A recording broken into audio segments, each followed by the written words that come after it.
In the U.S., stock index futures fell ahead of Monday's open, pulling back from the mixed to positive finish seen on Wall Street in the previous session.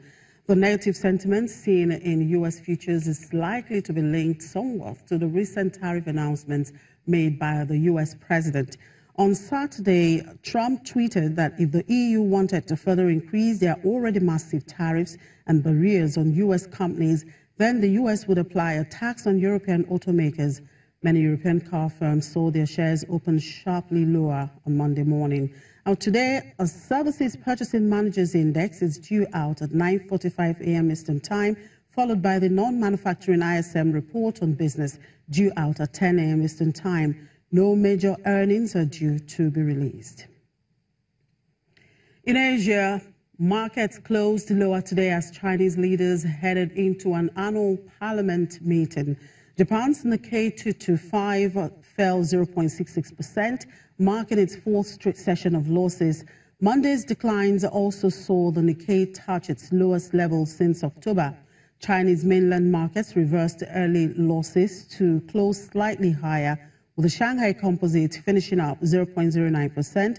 The Shenzhen Composite wavered between gains and losses to close higher by 0.47%. China's National People's Congress meeting kicked off today, with Premier Li Guolang announcing a 2018 group target of around 6.5% for the next 2 weeks. The large rubber-stamped parliament will move on to pass major bills, approve the budget, and endorse personnel nominations. In Hong Kong, the Hang Seng Index declined 1.42%, with large-cap financials leading losses an hour before the market closed. The Australian ASX 200 fell 0.57% to close at 5,895, its lowest level since the middle of last month. And back here in Africa, shares in South Africa's biggest consumer foods producer, Tiger Brands, and RCL Foods fell today after the government linked a deadly Listeria outbreak to cold meat products known as Polony, made by Tiger Unit Enterprise Food. Health Minister Aaron Motsoaledi said on Sunday the source of the outbreak, which has been blamed for 180 deaths, is the Enterprise facility in Bokukwane, and that inquiries were ongoing at a second facility owned by the same firm. Motsoaledi said although RCL Foods had not been identified as the source of the outbreak, a facility owned by RCL was under investigation. He announced a recall of Polony products made by the two companies. The minister also told South Africans not to consume ready-to-eat processed meat across the board due to the risk of cross-contamination. Tiger Brand shares fell more than 10% at market open before paring losses to stand down 6.7% to 396.49 rand. And Ghana must legislate new measures to boost revenues by at least 0.5% of gross domestic products before the IMF reviews a $980 million credit deal next month. This is according to the International Monetary Fund. The West African nation must also outline plans to clean up the financial sector and show stronger commitment to cut debt, including limiting its next Eurobond for budget support to $500 million. Finance Minister Ken Ofori-Atta said last week the government planned to issue up to $2 billion of sovereign issuance by June to pay down debt that hit 68.7% of GDP last November and help finance the 2018 budget. Ghana is seeking a combined fifth and sixth review of the IMF program in early April. The fifth review, originally scheduled for December, had delayed pending implementation of benchmark structural reforms.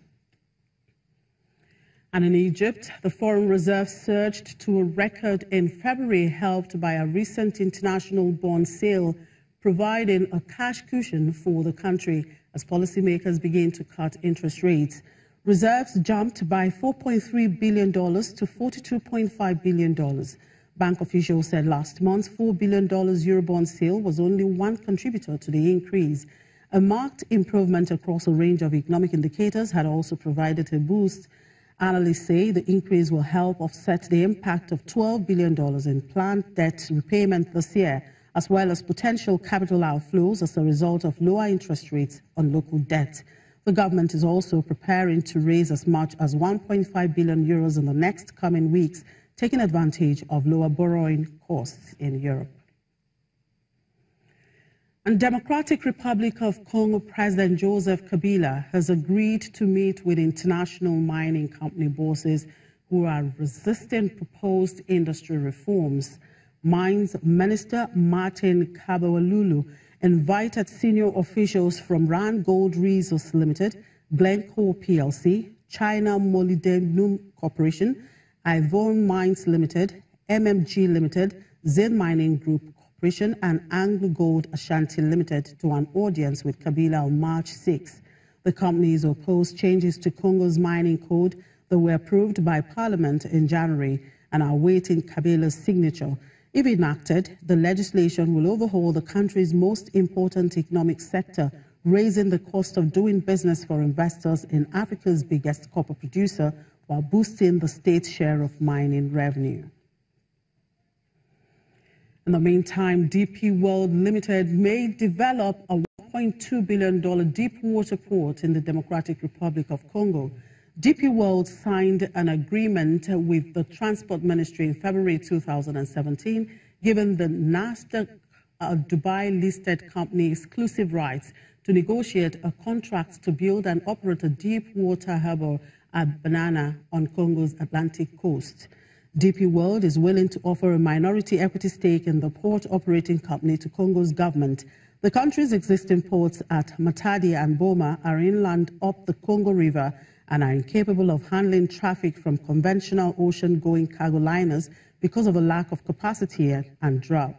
As a result, the nation relies on transshipments of cargo from Pointe-Noire in neighboring Republic of Congo. And Libya's Sharara oil field stopped pumping crude oil several days after output plunged at another of the OPEC members' biggest deposits. The halt resulted from the closing of a pipeline from Sharara to the Zawiya refinery. The North African country's largest field stopped production on Sunday. Libya had been pumping 1.1 million barrels a day as of March 1, with Sharara contributing 300,000 of that. The field is run by a joint venture between the National Oil Corporation and Repsol SA, Total SA, OMV AG, and Statoil ASA.